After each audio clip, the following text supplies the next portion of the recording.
Ռազմական ակադեմիայում ուսանած և պաշտպան հայրենյաց ծրագրով զինծառայության մեկնած զինվորականների ավարտական քննության արդյունքները կհամարվեն որպես ատեստավորման ցուցանիշ։ Զինծառայողները զորամասեր ծառայության կմեկնեն արդեն բարձրացված աշխատավարձերով։ Այս փոփոխությունն Ազգային ժողովում նախորդ շաբաթ ներկայացրել էր պաշտպանության նախարար Սուրեն Պապիկյանը։ Ստացվում է շարքային զինծառայողը, եթե օրինակ գերազանց հանձնի եւ որից էլ դառնա պայմանագրի, քննությունները ինքը կարող է մինչեւ 620-ից 720 հազար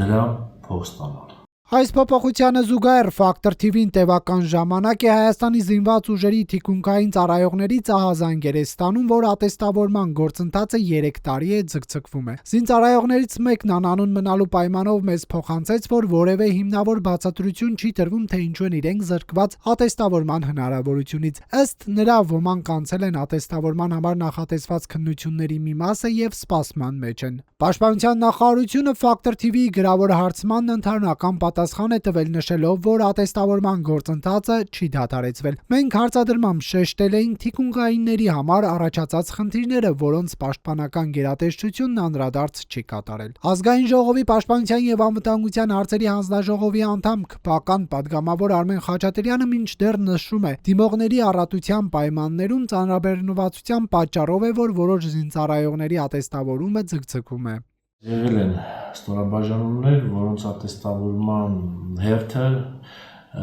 մի քիչ տարբերվում է մյուսներից, այսինքն մի քիչ ուշ են իրենք ատեստավորում իրականացնում, զուտ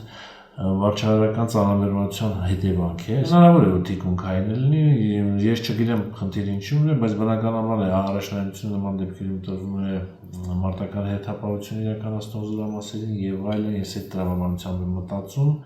Հանձնաժողովի մեկ այլ անդամ ընդդիմադիր падգամավոր Գեգամ Մանուկյանը եւս ահազանգեր է ստացել զինծառայողներից։ Բազմաթիվ նաև սպաներ հերթը չի հասնում ատեստացիա, ինքը ծառայում է իր զինակիցը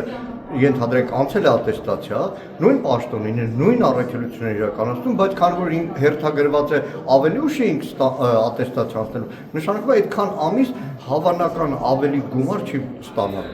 Իսկ ահա հանձնաժողովի նախագահ Անդրանիկ Քոչարյանը խիստ լավատես է, նա պնդում է իրականությանը չեն համապատասխանում այն տեղեկությունները, որ թիկունքայինների համար ատեստավորման գործընթացը դանդաղում է։ Քոչարյանը սակայն նույն վստահությամբ չի կարողանում ասել, թե թիկունքից քանի զինծառայող է ատեստավորվել։ Վաղ դուք ստանաք հստակ տեղեկատվություն, թե քանի երթասպայ է ստացել ատեստացիա։ Քանի։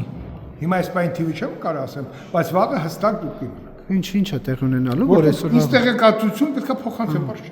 Ֆակտոր TV-ին դիմաց զինվորականներից մի քանիսը ռեպորտաժի պատրաստման ընթացքում տեղեկացրեցին, որ իրենց ատեստավորման գործընթացը կազմակերպելու վերաբերյալ արդեն հրամաններ են ստացվել։